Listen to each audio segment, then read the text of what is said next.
This is one of the places in Nigeria that only 0.1% of Nigerians will ever visit in their lifetime. And here is why. This is cool! You can't believe me when I told you that we have something as beautiful as this in Nigeria. It is like a hidden paradise. Just so beautiful. There's no way I can explain this.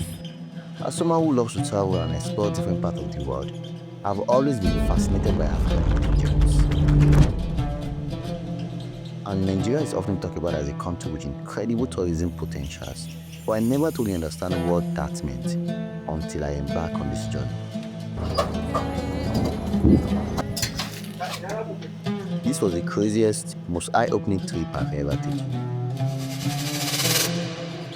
And we are in the middle of somewhere, I don't even know where. I'm fasting, I'm thirsty, the water is so hot. Growing up in Nigeria, I was always curious about places that no one talks about. But deep within, there are hidden regions which stories that have never been told.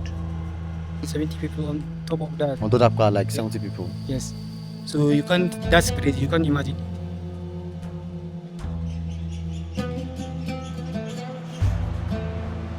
And today, I'm taking you to one of those places, a destination that the media refuses to show you. And what I found there, it left me completely speechless. So like, Abba. So, guys, let's go there. But first, getting there was no joke. To reach this place, I had two options: a grueling 26-hour road trip, an almost impossible mission, and a slightly easier route, which is a flight to a nearby state, followed by a 6-hour drive, because Yobe itself has no airports. Yes, Yobe. That's where I'm going.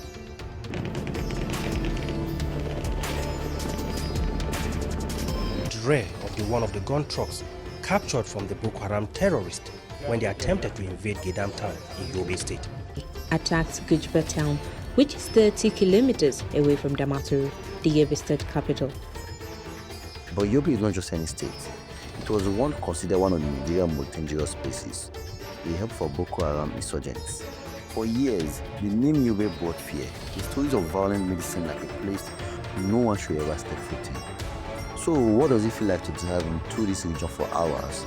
What did I encounter? I will explain everything.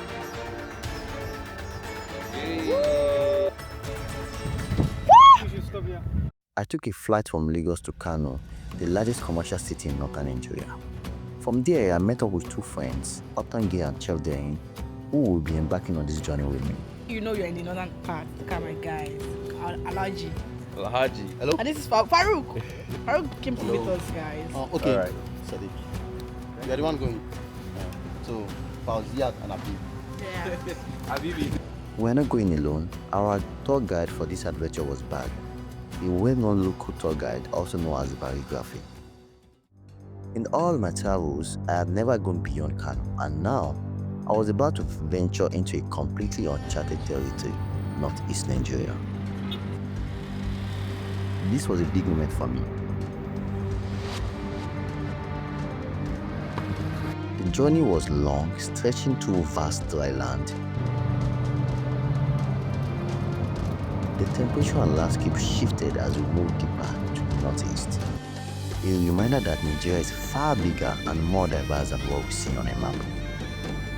So we are heading to the Yusufari desert, and we branch Dose with Jigawa to just take a look at the rock and all. Have we touched now? At least to Kano Kano to and Jigawa, then Jigawa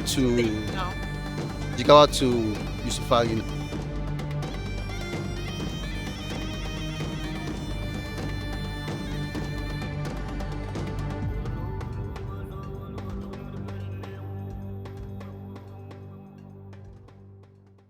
But after a 5-hour drive to Jigawa State, we finally arrived in Gashua, one of the most popular towns in Yobe State. And this was a town I had only ever heard terrifying stories about. So now we are in Gashua. Now we are in Gashua. We spent almost 6 hours from Duse to reach here, and we are in Roya Yusufana Roya Suite.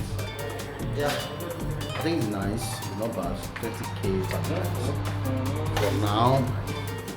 So this is my able tour guide that's been taking me around from Kano. Like you found him. Hi guys. Bye. Yeah. Don't worry, if you need him, I will put his details down there. To me, Gashua and Yobi had always met one thing: danger. People used to say that Joshua is full of Boko Haram. Every mention of Gashua or Yobe in the media painted as a place you would never want to step foot in. But stepping into the town that night, something unexpected happened. No, there's no Boko Haram in Geshwa. There's nothing like Boko Haram in Geshwa. But Yobe is known for Boko Haram, bag, book. Yeah. Not now. Not now. Not now. That before you were in this country, sorry, this state that before. That before I was not in this state. But now everything has changed. Now it's peaceful. Now it's very peaceful. It's like this Geshwa, very peace. Just like Lagos. The word and Jama. So, Jawad, how long have you been here? 4 years I'm here. 4 years. Yes. Wow. All the way from where? Osun State. Osun State. To be precise. All of you. Yeah, I'm from Osun State. So, Osun State. yeah, Ejigbo to be precise. Ejigbo, Yeah, to be precise. Okay, so I am Ejigbo to the Gashua wa. I'm Ejigbo, Dead quarter. We dead quarter. I swear to God. That's good. Osun dead quarter. Ejigbo. Our market. My friend in 100. I swear. Eh? My friend nearly 100 from Ejigbo. That's not good. What you said? Massive. So you guys came by road. Yeah, no, From Osun, how many days? Over. Day. A day. Yes. A whole day. 25 hours. 24 hours. That's crazy. 24 hours. Wow.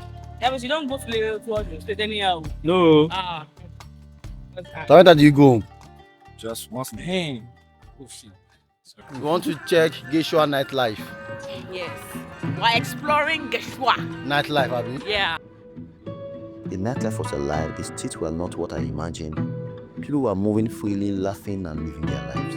It completely shattered my expectations. Oh yeah. If you have bicycle in this, If you have bicycle, you can get married. you can get married. Yes, now. If you have bicycle, you can get married. You need a married. What's some more girl? You see husband and wife. I swear. You want me? I see. I'm going to go to North. I would come see. I will come rent us for yeah. I'll come build one. Yes. This is Bad in Lagos, bad in Yobe. Wallahi, I'm a jack bar, my gesture. Weather is bad.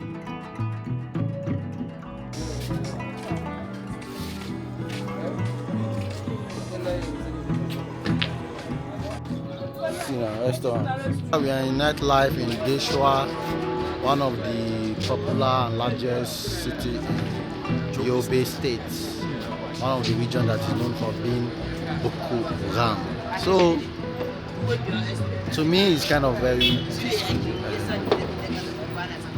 The nightlife is kind of very silent and cool. So tomorrow we are heading to Yusufari Desert. But just as I was starting to feel comfortable, I heard what tomorrow's journeys will entail. And that's when the real adventure began.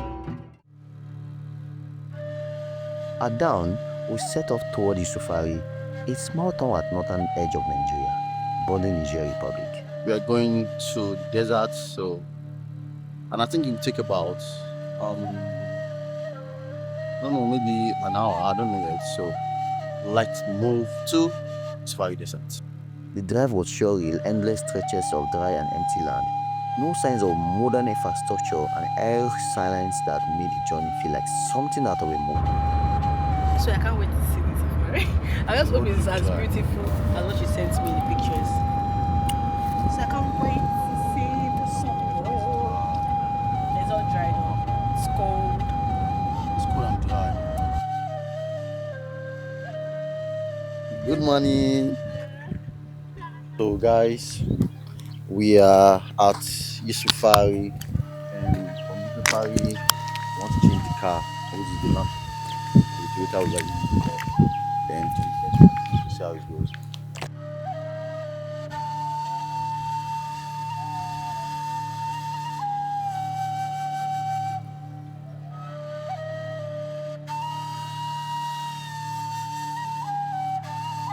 My boss, how far is from here to the desert? Yeah, how many minutes? 1 hour. Oh, okay. So, hi guys. So, we're taking off.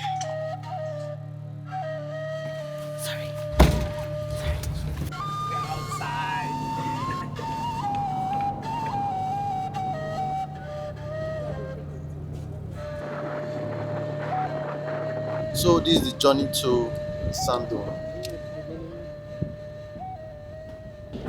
Man, the road is bumpy. Let's go. This is where things took a turn. I saw villages with no access to water, no internet, no electricity, nothing that we consider basics. And I couldn't help but ask myself, how are they surviving? Like no school, no hospitals, no network. Nothing. And they live here. Nothing like. No water, no lights, no water, no anything. And then living in the middle of the desert like surviving. Wow. What's the name of this settlement? Does it have a name?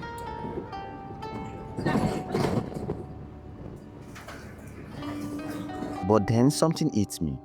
Poverty is not always what we think it is.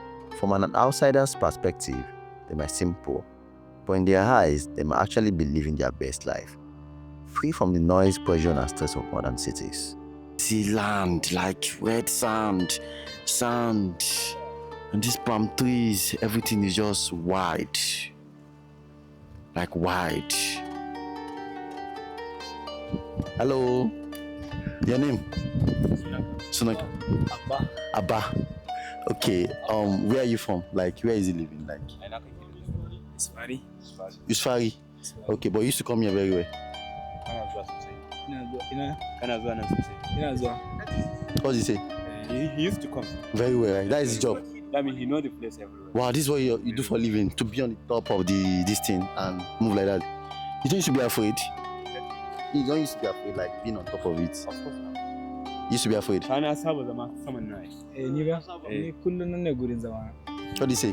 He used to sit any time that this Car is moving. so whenever the car is moving, that means he on the top of the car. Yes. You know there's the river and there's another person that Yeah. Conductor. Wow. But your own conductor is like flying. He's like flying man, Superman. They're on top of. Wow. So that is the boss. So how many times in the week they used to come? They used to pass this house. come every time, like no, especially on Sunday. On Sunday. Sunday is the market day. In northern Nigeria we are holding the traditional market days. Okay. Traditional market days. And the market day for that Tula village is on Sunday. Okay. So on Sunday there are a lot of people that are traveling to that Tula Okay. to sell their goods and buy cements and take them to their towns. An hour later, we reached a place I almost couldn't believe existed.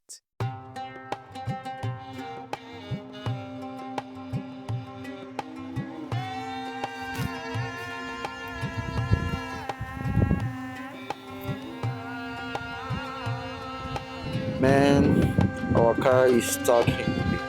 DJ is really close by. If you check the map now, we are close by to DJ. So guys, our car is stuck in this amazing.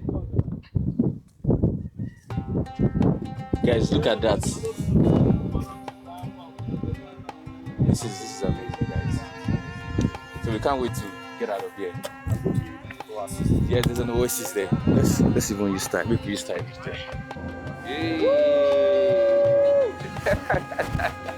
We are not stuck anymore, guys. We can move now. We can move. It's just so beautiful. There's no way I can explain this.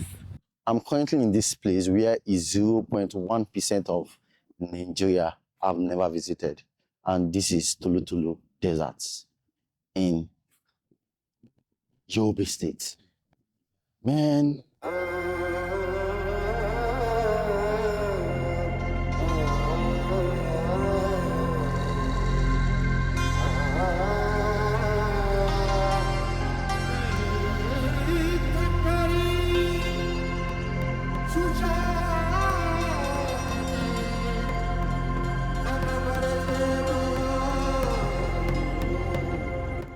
Tulu, the desert land of hope. This village sits right on the border of Nigeria and Niger. A single step and you are in another country. Tulu is a border town village. It's a border village between Nigeria and Niger. The border is not far from Tulu, the place that we went. Yeah, What do you say? We are in Nigeria now, in yusufari local government area of Yobe State. The landscape, breathtaking rolling sand dunes, golden horizon, and untouched beauty that few have ever seen. The locals, the Manga, Shura, Kanuri, and Fulani, live simple lives, farming and herding cattle. Camel roams freely. The silence is almost spiritual. Here, there is no mobile network, no buzzing phone, no endless call, just peace.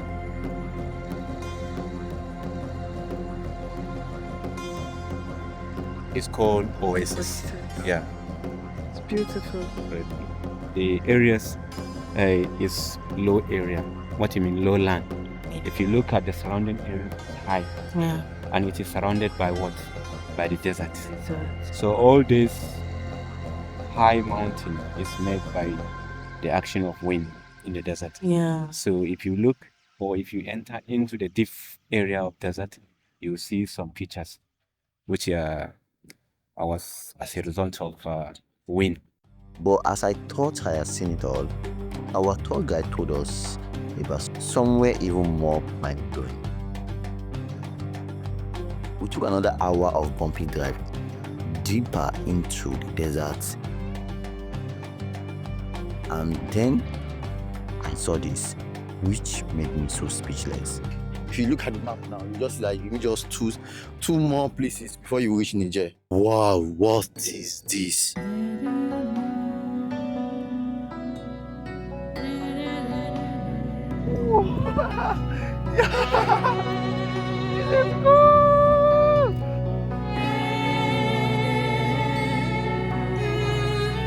A landscape so vast, so untouched, that it felt like another planet in Nigeria. You can't believe me when I told you that we have something as beautiful as this in Nigeria. It is like a hidden paradise.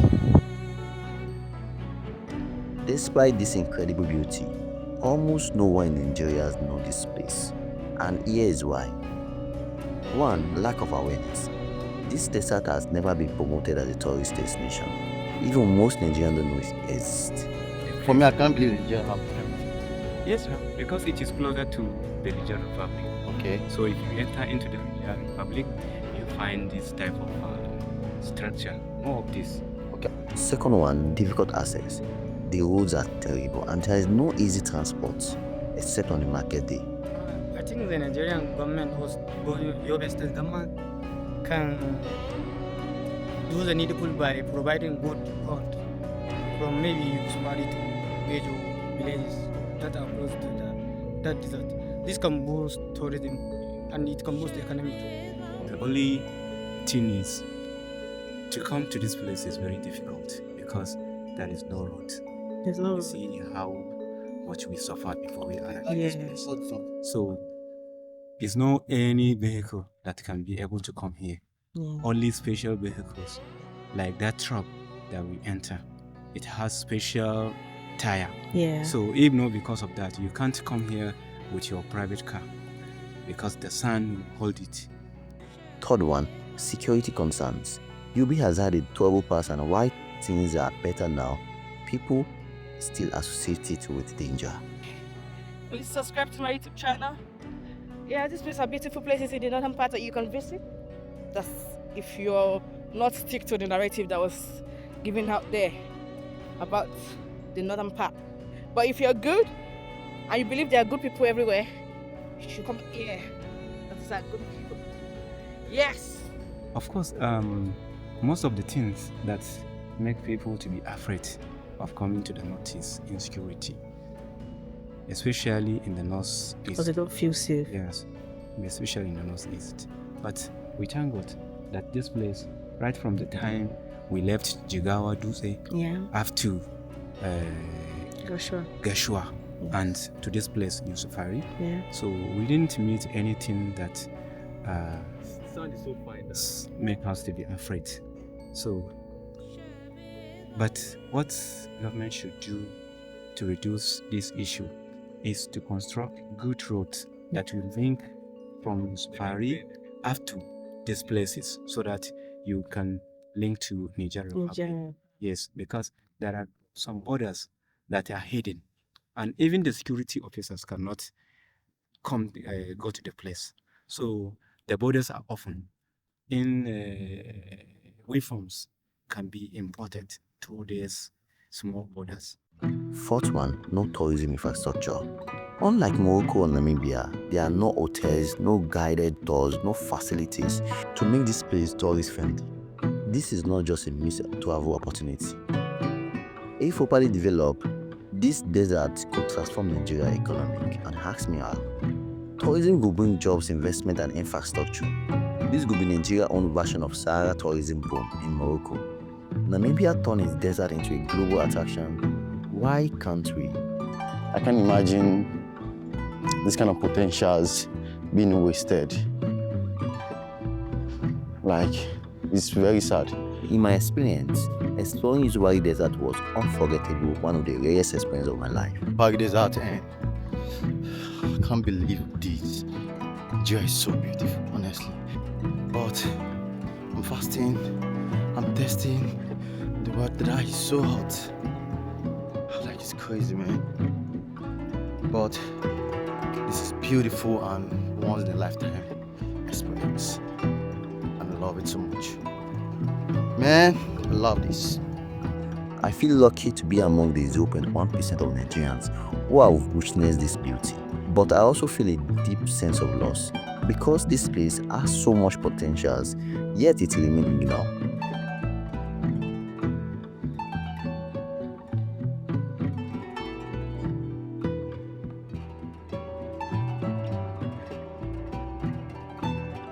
As I left, I couldn't stop thinking, what if this place got the attention it deserves?